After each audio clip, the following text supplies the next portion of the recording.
quarta-feira sobre a situação do cativeiro babilônico. Nós falamos sobre reconstrução espiritual.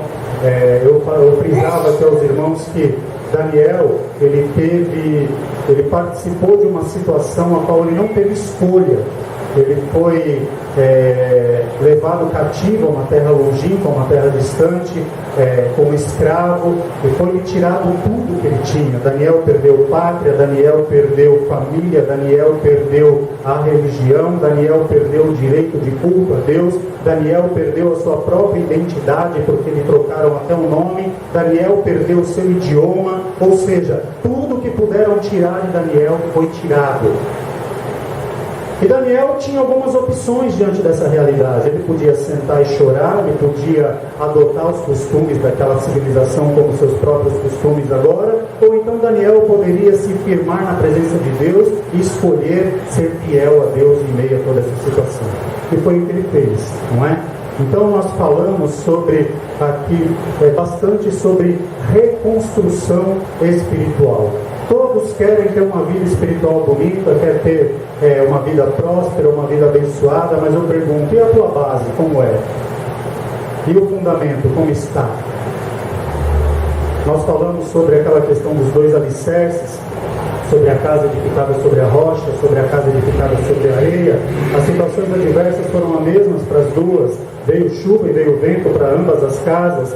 Ambas as casas foi preciso um trabalho para serem construídas, só que uma foi edificada sobre a rocha, essa resistiu. A que foi edificada sobre a areia não suportou os pesares, a tempestade, o vento, e ruiu.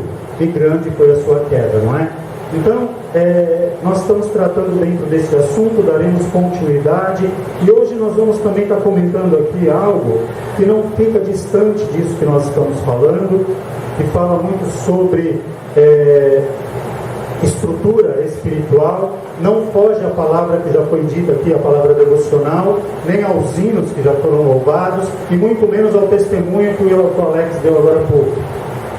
Então eu vou ler aqui um versículo para a gente estar tendo como base, e eu gostaria que os irmãos abrissem suas Bíblias no livro do profeta Jeremias, capítulo de número 12.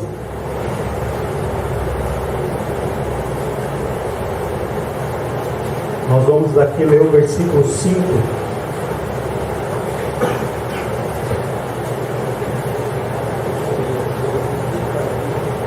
Livro do profeta Jeremias, capítulo 12, versículo de número 5. Todos encontraram? Jeremias, capítulo 12, versículo 5. Eu vou lendo, irmãos, para a gente ganhar tempo, porque o tempo é curto. Diz assim, se te fadigas correndo com os homens que vão a pé, como poderás competir com cavalos? Se tão somente numa terra de paz está confiado, que farás na enchente do Jordão? Eu vou repetir. Se te fadigas correndo com os homens que vão a pé, como poderás competir com cavalos? Se tão somente numa terra de paz está confiado, que farás na enchente do Jordão? Amém? Esse versículo, ele é um divisor de águas na vida do profeta Jeremias. Sabe o que é divisor de águas? Nós tivemos um divisor de águas no calendário da nossa história. Existiu uma história da humanidade antes de Cristo. Existe uma história da humanidade agora depois de Cristo. Jesus é aquele que trouxe um divisor de águas para a humanidade. Olha, daqui para frente a história de vocês será diferente. Daqui para frente a aliança com vocês será diferente. Daqui para frente o tratado com vocês será diferente. Jeremias, ele passa por essa situação aqui, porque Deus levanta Jeremias como profeta para a nação de Israel, e Jeremias começa a ficar indignado com aquilo que ele estava vivendo, e ele começa a questionar a Deus. Depois os irmãos leiam aqui o capítulo 12, Senhor, por que o ímpio prospera no seu caminho? Por que eu sofro tanto por pregar a tua palavra? E aquele que é ímpio, aquele que não te teme, aquele que te aborrece, ele vai bem, ele prospera. Por que, Senhor, essas situações adversas na minha vida? Por que eu tenho um compromisso sincero contigo e passo por tantas situações difíceis, por sofrimentos, por problemas? Talvez Jeremias esperasse um consolo de Deus nessa hora, não é? Oh, meu filho, eu estou aqui, eu sou contigo, eu te ajudo, eu te amparo, eu te sustento. Talvez é aquilo que todos nós esperávamos ouvir do Senhor. Mas sabe o que o Senhor diz para Jeremias aqui neste momento? Jeremias, eu tenho te levantado como um profeta para profetizar a minha palavra destemidamente, corajosamente. E se você se cansa correndo com os homens que vão a pé, como é que eu vou pôr você para competir com cavalos? Como é que você vai lidar com o mundo espiritual se você está se cansando com aquilo que você está vendo no físico? Se com as lutas do mundo físico você está fadigado, como é que você vai vencer as hostes espirituais da maldade, os demônios? Como é que você vai vencer aquilo que te aflige e você não tem nem consciência de quem você é e onde você está? Deus, Ele está nos chamando aqui a atenção nesta noite, para que a gente saiba quem somos e onde estamos. Porque tem gente que está esmorecendo, tem gente que está cansada, está expresso no semblante, gente cansada, gente esmorecendo, gente já não suportando mais caminhar.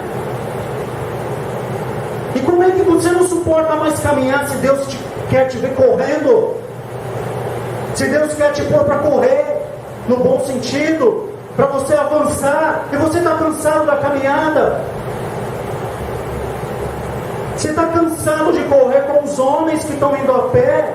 Como é que você vai competir com cavalos? Você sabe para onde tem sido chamado? Você sabe para onde você tem sido alistado? A batalha que você tem que lutar, você tem consciência disso?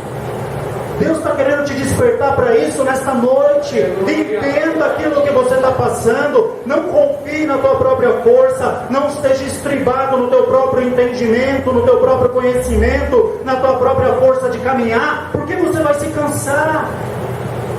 Deus aqui está dando um chacoalhão em Jeremias. Acorda para aquilo que eu tenho te chamado.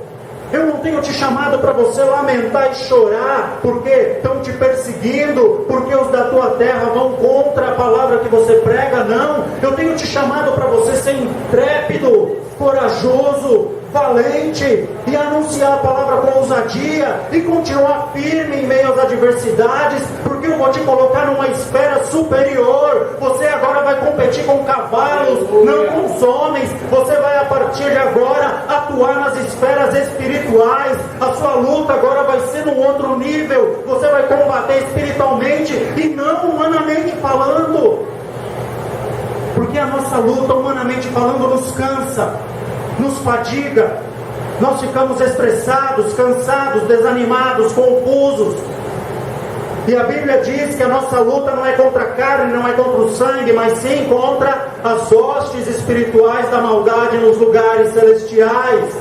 E Deus deseja nos capacitar para esse tipo de luta. Só que nós estamos numa caminhada que a gente não está apercebido quem é verdadeiramente o nosso inimigo.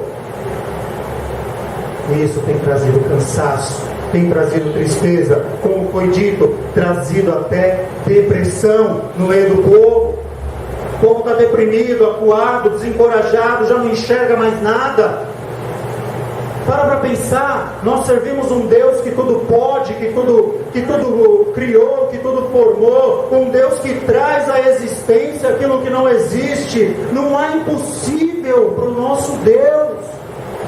E o inimigo, ele tem tirado a visão, tem tirado a confiança, tem tirado a nossa fé, muitas vezes, em situações adversas que nós passamos.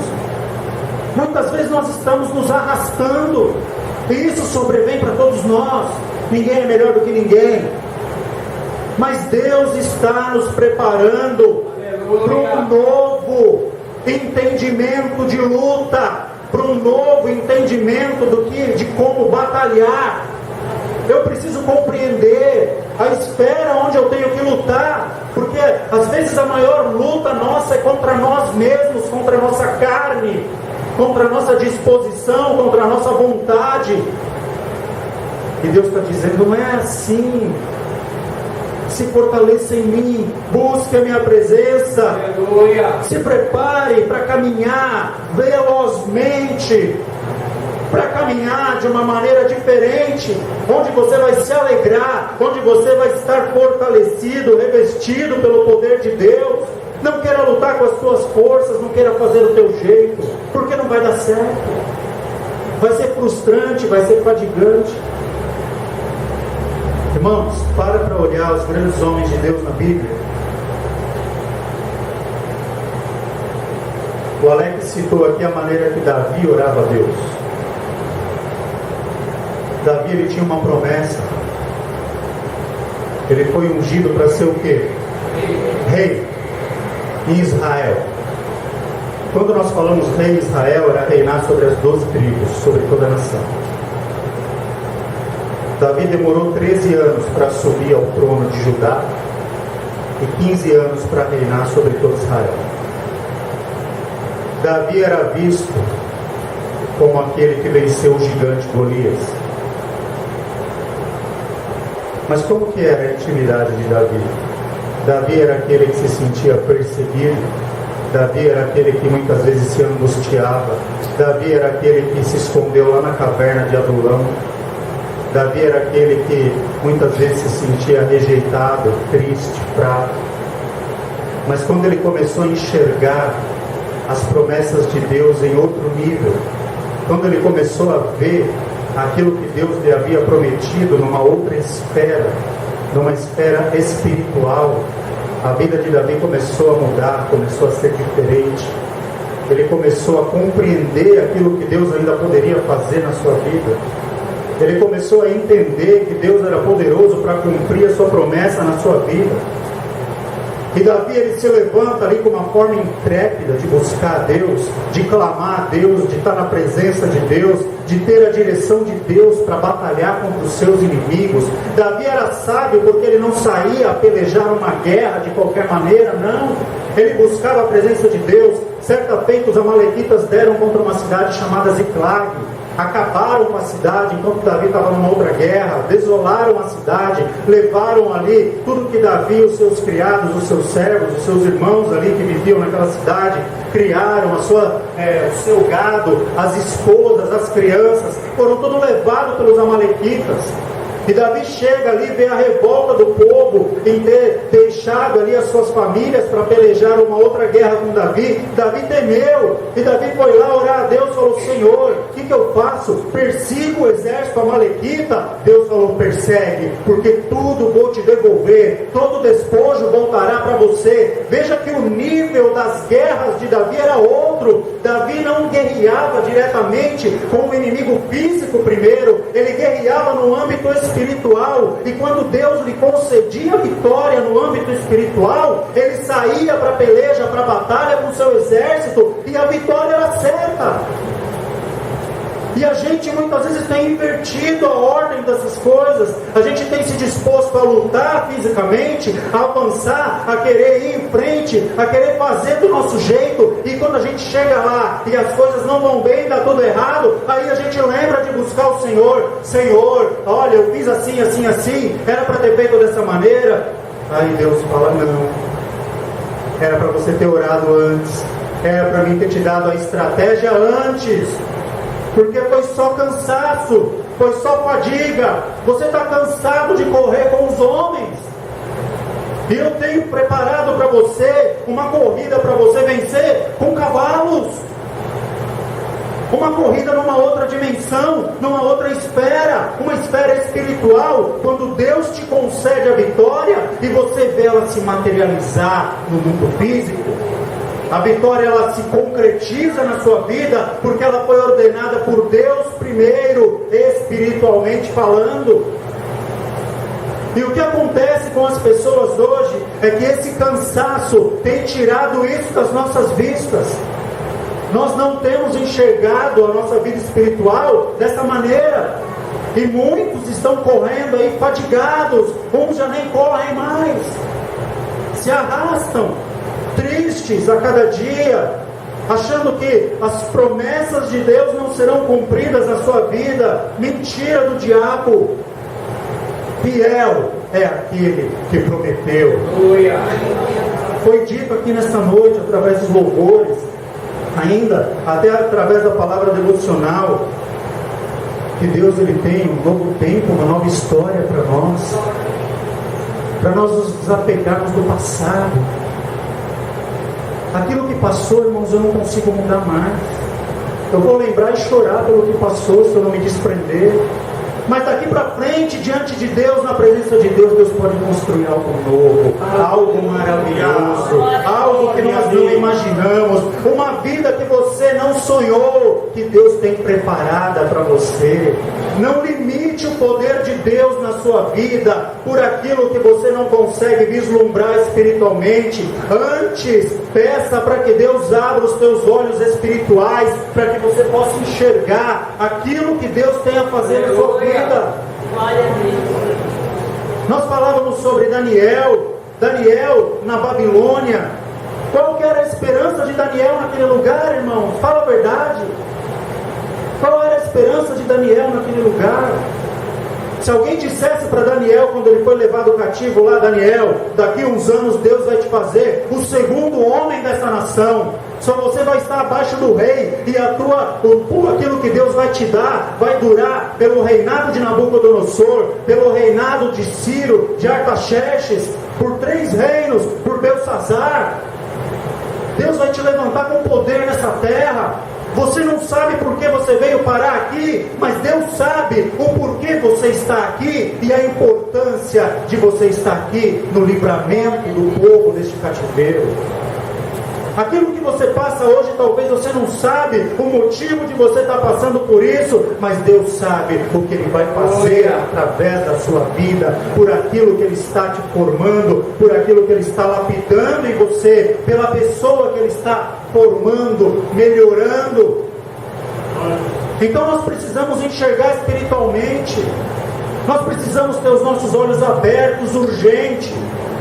Para de enxergar no âmbito horizontal e começa a olhar de uma forma vertical. Começa a ver de uma forma vertical. Porque senão a tristeza vem, o abatimento vem, o desencorajamento vem. E vem sobre todos nós. Eu não me excluo disso, porque essa palavra falou primeiro comigo. Eu não me excluo disso. Nós precisamos compreender aquilo que Deus está realizando, as promessas que Deus tem feito para nós. Deus ele fala para Jeremias aqui: escuta, eu preciso de alguém valente, de alguém que não se intimide, alguém que não queira voltar atrás quando o rei falar que vai te jogar no calabouço, quando o povo falar que não aceita a tua palavra, quando te esbofetearem no rosto, quando te jogarem no calabouço, te enfiarem no meio da lama, te tratarem ali a pão e água. Eu preciso de alguém que seja valente, que não queira voltar atrás, porque através de uma pessoa assim é que eu vou fazer algo tremendo. Aleluia. Agora surge a dificuldade na nossa vida, o que a gente faz? A vontade é de não levantar mais. A vontade de ficar acuado, de ficar deitado, de ficar prostrado. E aí acontece a situação que o Alex falou. Vem aquele sentimento de tristeza, de depressão. Vamos repreender isso em nome de Jesus. Você foi chamado para vencer. As nossas lutas não são pelejadas numa esfera carnal, mas elas são espirituais. E o nosso Deus está pronto para nos conceder vitória. Vamos perseverar nesse propósito. Vamos continuar em frente. Vamos continuar buscando a presença de Deus. Vamos continuar orando, clamando, jejuando, consagrando as nossas vidas, porque nós vamos contemplar aquilo que Deus tem para fazer por nós. Eu falo por mim agora, particularmente, já percebo na minha vida uma grande melhora depois do início desse propósito. Uma grande disposição, um grande revigoramento de Deus. E Deus faz assim, não é comigo não, irmãos, eu não sou melhor do que ninguém aqui. Talvez a diferença é que alguns saibam que depende de Deus e outros ainda não perceberam. Eu sei que eu dependo de Deus. Ai de mim se não for o Senhor. Ai de mim se não for o Senhor. Olha a Deus. E nós precisamos imediatamente recorrer ao Senhor. Senhor, eu não posso me cansar de correr com os homens, não. Eu preciso estar pronto para competir com cavalos, para competir num outro nível, para estar um nível acima, para que eu possa discernir essas lutas, para que o Senhor possa me dar estratégias e me dar a vitória, porque o Senhor venceu por mim. Agora, quantos estão dispostos a estar nessa situação? Quantos têm coragem? Eu costumo dizer sempre aqui que nós precisamos ser ousados para com Deus. O Alex usou até uns termos aqui, né, Alex? Como Deus não está me ouvindo? E Davi era assim mesmo: Senhor, não retires de mim o teu espírito. Senhor, até quando? Para Davi o que mais importava era a presença de Deus na vida dele. Se Saul queria matá-lo, era outra história. Se os inimigos vinham sobre ele, era outra história. Se ele estava ameaçado de morte, era outra história. O que importava para ele era o quê? Senhor, não retires de mim o teu espírito. Eu preciso do Senhor, porque eu sei que as minhas vitórias estão pautadas em Ti. Eu venci um gigante, foi no Teu nome, não foi pela força do meu braço. Eu venci as batalhas pelo Teu nome, pela grandeza do Teu poder, não pela força do meu exército. Por isso que Davi era um camarada que tinha um coração segundo o coração de Deus. Ele era inteligente. E nós precisamos ser inteligentes espiritualmente falando. Eu não posso querer lutar com a minha força, porque eu estou fadado à derrota. Mas se eu for em nome do Senhor dos Exércitos, irmãos, a coisa muda de figura. Deus nos fortalece, Deus nos levanta com poder, Deus nos dá graça, Deus nos reveste, Deus nos encoraja, Deus nos dá estratégia. E nos garante a vitória. Amém? Fortaleça-se no Senhor. Busque a presença de Deus. Entenda que Deus quer te levar para um nível espiritual mais elevado, mais alto. Que o tratar, o agir de Deus na sua vida daqui para frente vai ser algo especial. Vai ser algo mais profundo. E assim Ele vai te garantir a vitória. Amém? A palavra de Deus não vem em vão, irmãos. E quando a gente vê aqui que se te fadigas correndo com os homens, eu vejo muita gente fadigada aqui dentro. Muita gente cansada. Muita gente desanimada. A ponto de pensar até em desistir. Se você tem se sentido cansado, fadigado, eu quero pedir para que você venha à frente. Nós vamos estar orando por você nesta noite. E eu creio que Deus vai fazer um renovo, vai dar um renovo na tua vida hoje. Que Deus vai te colocar numa situação onde você vai ter forças para lutar, onde você vai ser encorajado pelo Espírito de Deus, para você avançar, para você caminhar, para você ir em frente, para você vencer em nome de Jesus. Se desprenda daquilo que passou, porque aquilo que passou já não pode ser mais alterado. Mas se apegue naquilo que Deus tem por fazer na tua vida, naquilo que Deus tem por realizar, e que hoje seja um divisor de águas na sua vida. Senhor, a partir de hoje, essa tristeza vai sair. A partir de hoje, esse cansaço vai cair por terra. A partir de hoje, as minhas forças serão renovadas. A partir de hoje, eu vou voltar a enxergar espiritualmente. E a partir de hoje, o Senhor vai me conduzir em vitória para a glória do teu nome. Amém? Glória a Deus agora. Você e Deus, para que Deus restaure a sua força, o teu vigor e abra os teus olhos aqui nesta noite para você vencer, porque você foi chamado para ser mais do que vencedor.